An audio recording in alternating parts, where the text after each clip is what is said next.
Qual é o papel do artista numa cidade pequena? Qual é o papel do artista no ser humano pequeno? Saudações, Leandro Zen. Bem-vindos ao Mantra Cultural. Papos além, papos além. Quando eu comecei a tocar nos bares aqui de Barbosa, o pessoal dizia que você tem que dizer que é de Porto Alegre, porque Porto Alegre é mais bacana, é a capital. E depois de um tempo, eu fui lá em Porto Alegre, conheci o pessoal de lá e dizia: o que que acontece aqui? Bah, nada acontece. Lá deve acontecer bastante coisa na serra, né? Aqui tá tudo travado, parado. Pô, problema de cidade pequena é que não tem nada, não acontece nada, não tem onde tocar, não tem público. Cidade grande, o público não sai mais de casa, medo de violência, talvez. Existe muita coisa acontecendo dentro do cover, do tributo, e não tem espaço para o chamado artista autoral, que eu gosto de chamar de poeta. Então, se a gente for ver, o problema é o mesmo. Cidade pequena, cidade grande. Existe uma escassez, um sentimento de vazio, um sentimento de falta de espaço para aquilo que realmente é humano. Por isso, eu faço a seguinte provocação. Não é o problema de cidade pequena nem de cidade grande, é o problema de ser humano pequeno, ego grande, ansiedade grande, preocupação grande. Seja na cidade pequena ou na metrópole, a sensação é de que a vida acontece lá no outro lugar, lá atrás do arco-íris. Uma vez, os artistas de cidade pequena queriam fazer sucesso na cidade grande. E agora, os artistas que fizeram sucesso nas cidades grandes estão vindo para o interior, porque as coisas estão mudando bastante. O entretenimento, o universo do entretenimento mudou bastante. E aquilo que conecta as pessoas de qualquer lugar ainda é o cover. Ou seja, a arte que ficou comum a todos nós. A arte que chegou até nós através da antiga rádio, da antiga televisão. Só que a partir de agora, com os nichos, se perdeu. Esses caminhos estão ficando bastante estreitos e limitados, porque a criatividade em si não encontra espaço. Aí está o problema. Parece que na cidade pequena não há o espaço que na cidade grande tem. Na cidade grande tem os teatros. E quando você vai até os teatros, não há público para artistas novos, poetas, autores. Estamos vivendo esses tempos, esses climas, essas vibes. Qual é o papel do artista na cidade pequena e na cidade grande? Qual é o papel do artista no planeta Terra? Qual é o papel do artista no ser humano, no indivíduo? O que alimentou outrora aquela velha canção que chegou até nós no rádio? O que esta canção alimentou? O coração da gente. Então, esses instrumentos que uma vez tinham só na cidade grande, agora estão nas mãos de todos nós. Abriram-se portas e, ao mesmo tempo, dificultaram-se as possibilidades de se chegar até as pessoas. É uma coisa bem maluca que estamos vivendo, única, né? Os instrumentos facilitaram, mas os acessos dificultaram. Algo assim. A gente não pode mais olhar para isso de uma maneira tão rasa quanto dizer cidade pequena, cidade grande. Claro que, quando se analisa indústria, mercado, giro de pessoas, coisas acontecendo, claro que os grandes centros humanos sempre tem alguma coisa acontecendo. Eu acho que a intriga do momento para nós, seres humanos, é uma questão de profundidade, não de espaço geográfico, mas de profundidade. Qual é o papel do artista? Trazer profundidade. Se nada está acontecendo, é ele que vai fazer acontecer. Isso falando em termos do cenário artístico-cultural. Além de produzir cultura, você traz profundidade. Você é praticamente um carpinteiro do universo. E este universo, o qual Raul Seixas citava, ele não é um universo físico. Ele é o universo metafísico do nosso coração. Então as músicas de outrora traziam profundidade, elas vinham através da rádio, da televisão, das cidades grandes, e o artista tinha que ir na cidade grande para depois ser teledifundido, radiodifundido.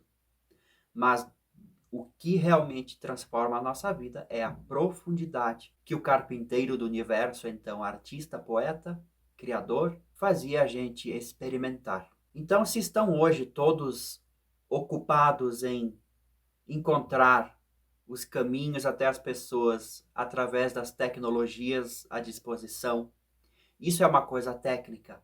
Neste exercício técnico, investigativo, da máquina, do algoritmo, tem se perdido a essência do carpinteiro do universo. Eu não sei se é bem isso, é uma provocação, é um questionamento. A gente vive um mundo bastante algorítmico, mecânico, automático. Consequentemente, todas as profissões do mundo se automatizaram, se algoritmizaram.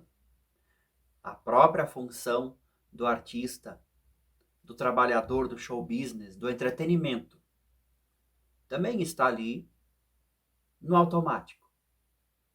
E talvez essa sensação de cidade pequena e solidão, tanto na cidade pequena, principalmente na cidade grande, essa sensação de solidão e vazio, ela não me parece ter a ver com escassez de trabalho ou de público, mas sim da falta de profundidade, daquela velha opção que você escolheu.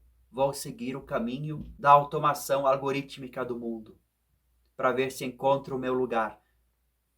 Será que você vai encontrar o seu lugar? Você esqueceu que é um ser humano profundo, infinito, eterno? Será que não é daí o vazio, né? Esse questionamento, outras profissões talvez não se importe com esse questionamento, mas a profissão artista, vamos dizer assim, ela deveria ser a própria questão em vigor. Por essa característica do ser humano que traduz sentimentos e emoções, é que se diz, não é através do artista que essa profundidade acontece na sociedade, porque ele está traduzindo coisas do interior e botando para fora, não do interior da cidade pequena, mas do interior da cidade do coração, e botando para fora aqui no mundo real, este mundo real cheio de transtornos de ansiedade, solidão, né? A falta de espaço, a falta de sentido na vida da gente. Eu sugiro, eu sempre trabalhei a minha própria canção, a minha própria mensagem. E não, eu não giro a full, como dizem em Porto Alegre. Eu não tenho agenda lotada ainda. E eu tive que, sim, criar formas diferentes de chegar até as pessoas. E acho que isso faz parte. Deve ser assim. É bom que seja assim. Estamos todos diante das mesmas tecnologias e possibilidades. E sim, eu encontrei formas de trabalhar a minha mensagem. E ainda continuo encontrando. E acho isso o máximo. Isso me inspira e inspira também ao meu público. E eu sugiro, então, que diante desta sensação de vazio e de solidão e de falta de espaço, que o artista, o criador, ele sempre se questione: por que eu estou fazendo isso? Afinal de contas, por que eu me dedico a isso? Aí você fica com essa questão e olha para os fatores do mundo ao redor e se posiciona. Um posicionamento interior, de consciência. Aí os ventos vão soprar, entende? Você vai usar a sua bússola interior para encontrar o seu caminho. Só que quando se fala em profundidade, não se fala em caminho. É outra dimensão. É uma dimensão que o artista em si jamais deveria ter perdido em troca dos ventos mundanos, não é? E quanto ao público, que somos todos nós, eu sugiro que pare de consumir a esmo e que preste atenção. Preste atenção nas coisas, no que está sendo consumido. Tudo que está sendo consumido, de todas as maneiras possíveis, tudo que entra nos nossos sentidos. Ouça. É aquela coisa da antiga mídia física de música, o disco de vinil, o CD, a fita cassete. Você colocava no aparelho, apertava o play, ouvia, tinha um ritual. E era difícil gravar uma música, tinha que ficar ouvindo na rádio, prestando atenção, gravar. tinha uma participação ativa na alimentação da sua alma, né? E hoje, se você ficar totalmente passivo, à mercê, à deriva, você vai ser inundado de coisas. Mas às vezes você não presta atenção nessas coisas. Isso trabalha a profundidade e resgata o conteúdo e transforma a escassez em um terreno fértil, porque a sua atenção vai fazer florescer um plantio melhor, mais saudável. Porque senão vai ter muita erva daninha por tudo. Você não vai estar prestando atenção. E quando você vai precisar de inspiração para a sua vida, você vai ter só ervas daninhas na sua cabeça. Então é muito sério esse papo de prestar atenção. Isso muda o jogo, muda tudo. E também que o público, as pessoas em geral, criem. Eu conheci pessoas que tinham pavor, medo de desenhar um bichinho para seus filhos. A menina pediu, mãe, desenha um gato. Eu não sei. E não desenhava. Desenhe o gato. Desenhe coisas. Cantarole coisas. Crie coisas. Faça coisas. Artesanatos. Pinte a parede da casa. Faça uma dobradura de papel. Porque esse exercício de criar coisas vai te fazer entender o valor de uma boa criação artística. E você vai começar a valorizar novamente. E isso vai mudar o jogo também. Vai transformar o mundo não em cidade pequena, cidade grande, mas em um mundo profundo. Até o próximo vídeo.